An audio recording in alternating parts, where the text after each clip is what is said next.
The engines of Flight 392 hummed like a lullaby as the Boeing 777 cut through the clouds at 35,000 feet. Inside the pressurized cabin, the world was a blend of hushed conversations, the clinking of soda cans, and the occasional burst of laughter from children thrilled to be in the sky. Flight attendants in crisp uniforms maneuvered gracefully down the aisles, balancing trays of drinks and snacks. Toward the front of the first-class section sat Eleanor Hastings, a woman who looked like she had stepped straight out of the society pages. Her hair was styled in perfect golden waves, her tailored navy dress shimmered subtly under the dimmed cabin lights, and around her neck sat a necklace worth more than most people's homes. She rested one hand lightly on her husband's armrest, her manicured nails tapping with irritation. Her husband, Charles Hastings, barely noticed. The billionaire was hunched over his tablet, his fingers dancing across the screen as he reviewed market numbers. A man who controlled skyscrapers and billion-dollar contracts couldn't be bothered by idle small talk, or his wife's sighs of boredom. Behind them, scattered through coach, the rest of the passengers carried on in their own bubbles of life. Families discussed their vacations, college students whispered about internships, and an older man snored gently with his mouth open. Near the very back, squeezed between two strangers, sat Luis Martinez. 17 years old, with a mop of black hair and wide brown eyes, Luis wore jeans and a faded hoodie. His shoes were worn down from long shifts pushing cleaning carts across the polished floors of Chicago's O'Hare Airport. He wasn't supposed to be on this flight at all, but as an employee, he had gotten a chance at a standby ticket, his first time flying. The janitor-turned-passenger pressed his forehead against the cool window, staring at the endless ocean of clouds outside, trying to soak in every second of the experience. But everything changed in an instant. It started as a sharp intake of breath. Eleanor's fingers clutched her chest. She shifted in her seat, her expression twisting from annoyance to discomfort. Her husband barely looked up. "Ellie, what's wrong?" Charles muttered, eyes still on his tablet. I can't." Her words broke off into a wheeze. Her diamond necklace glinted as she reached for her throat, her movements frantic. Then her body jerked violently, and she slumped sideways. "Eleanor!" Charles shouted, dropping the tablet to the floor. He grabbed her shoulders and shook her, but her eyes were rolling back, her lips tinged with blue. The surrounding passengers gasped. The flight attendant, pushing a cart down the aisle, frozen rushed forward. "Sir, step back. What happened?" She just collapsed." Charles's voice cracked with panic. "Do something. Somebody help." The attendant's voice cut through the cabin like a siren. "Is there a doctor on board?" The words echoed, bouncing between the seats. Heads turned, voices murmured. One man stood halfway, then shook his head regretfully. "I'm a veterinarian. I'm not sure I can." Another woman admitted she was a nurse, but she hadn't practiced in years. No one came forward with certainty. Eleanor's body began to convulse, her breath shallow, her chest barely moving. Charles was on the verge of tears now, gripping her lifeless hand. "She's dying. For God's sake, someone do something." From the back of the plane, a hesitant voice rose above the chaos. I know CPR, said Luis, his voice cracking with both fear and determination. He stood up, clutching the seat in front of him as nervous eyes turned toward him. His heart pounded, but his words grew stronger. "I just finished training with the Red Cross last week." The billionaire turned, his eyes blazing. He saw only a skinny teenager in cheap clothes, a kid who still smelled faintly of bleach and cleaning solution from his airport job.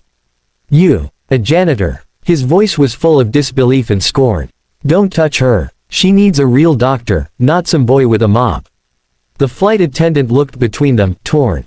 "Sir, we don't have time. She's my wife." Charles roared. "No stranger touches her." Luis's fists clenched at his sides, but his eyes didn't leave Eleanor.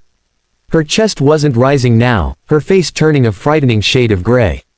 "If we wait any longer, she'll die," Luis said firmly, his voice steady despite the storm of doubt around him.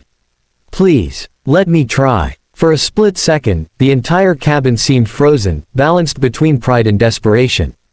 And then Luis moved. He darted down the aisle, dropping to his knees beside Eleanor's motionless body. The attendants made space, and even Charles, trembling and pale, stepped back, though his jaw was tight with reluctance. Luis tilted Eleanor's head back, checked her pulse, nothing. His training echoed in his mind. check, call, compress. He interlaced his hands and pressed down hard on her chest, his arms trembling from both exertion and adrenaline. 1, 2, 3, 4, he counted aloud, his voice sharp and rhythmic. Sweat beaded across his forehead, trickling down into his eyes, but he didn't stop. 5, 6, 7, 8. The passengers leaned into the aisle, silent, watching. Some prayed under their breath, others clutched the hands of strangers. The billionaire's jaw quivered as he whispered his wife's name over and over, powerless for the first time in his life. Luis pressed faster, stronger, his shoulders burning. He pinched Eleanor's nose, sealed her mouth with his, and breathed air into her lungs. Nothing. He repeated, compressions, breaths, compressions. His own lungs burned, his chest heaved, but he didn't give up. Then, like a miracle, Eleanor coughed. Her body jerked violently, her eyes fluttering open. She gasped, pulling in ragged, beautiful breaths of air. Color flushed back into her cheeks. The cabin erupted. Gasps turned into applause, relief into tears. Some passengers clapped, others shouted, he saved her. The kid saved her. Charles stared, stunned, his hand covering his mouth as he looked at the boy who had just done what all his wealth could not. The billionaire's eyes met Luis's for the first time, no longer with scorn, but with something that looked almost like respect and shame. Luis leaned back, his chest rising and falling, his hands trembling. He wiped his forehead, muttering, she's breathing, she's okay. In that moment, the janitor was no longer invisible. He was a hero at 35,000 feet. The wheels of Flight 392 screeched against the runway as the jet landed in Chicago. Passengers exhaled in relief, though none were thinking about the turbulence or the landing, everyone's minds were still on the dramatic scene in the air. Eleanor Hastings was alive, propped up with an oxygen mask from the flight crew. Her breathing had steadied, but she still looked pale and shaken. Charles sat beside her, clutching her hand like a man terrified of losing the only thing money couldn't buy back. As the doors opened, paramedics rushed on board. They gently lifted Eleanor onto a stretcher. Flashing red and blue lights from the waiting ambulance bathed the tarmac outside. Passengers filed out slowly, but no one could stop glancing back at the boy in the hoodie who sat near the rear, hugging his backpack against his chest. Luis Martinez, the janitor everyone ignored before, was now at the center of whispers. That kid saved her life. Unbelievable. He can't be more than 17. For once, Luis wasn't invisible. The confrontation at the gate. As the medics wheeled Eleanor away, Charles Hastings stepped off the plane. Cameras from local news crews were already rolling, someone had called ahead about the emergency. Reporters swarmed, microphones stretched out like a forest of antennas. Mr. Hastings, is it true your wife collapsed mid-flight? Was it a heart attack? How is she now? Charles raised a trembling hand. His usually sharp, commanding voice was softer, more human. My wife is stable, thanks to a miracle on that plane. The crowd leaned closer. Not me, not my money, not even the crew could save her. He turned, his gaze scanning the crowd until it landed on the nervous teenager trying to slip away. That miracle was him. Luis froze, deer in headlights, as Charles pointed. The reporters turned, cameras zooming in. Young man, a journalist shouted. Did you save Mrs. Hastings? Luis's ears burned red. He gripped his backpack tighter, shaking his head. I just did CPR. Anyone could have. But Charles stepped forward, his Italian leather shoes clacking against the airport floor. For the first time, he didn't see a janitor, he saw a hero. He placed a hand firmly on Luis's shoulder, his voice carrying over the crowd. Listen to me. This young man saved my wife's life when I doubted him. I dismissed him because of his job, because of his clothes, because I thought wealth made me wiser. But in that moment, all my billions couldn't save her. He could. The terminal went silent except for the clicks of cameras. The irony was not lost on anyone. A billionaire admitting he was powerless, and a janitor proving he mattered more than money at 35,000 feet. Luis faces the spotlight. Reporters crowded Luis, microphones inches from his face. How did you know what to do? Are you a medical student? Do you want to become a doctor someday? Luis stammered, glancing around for an escape.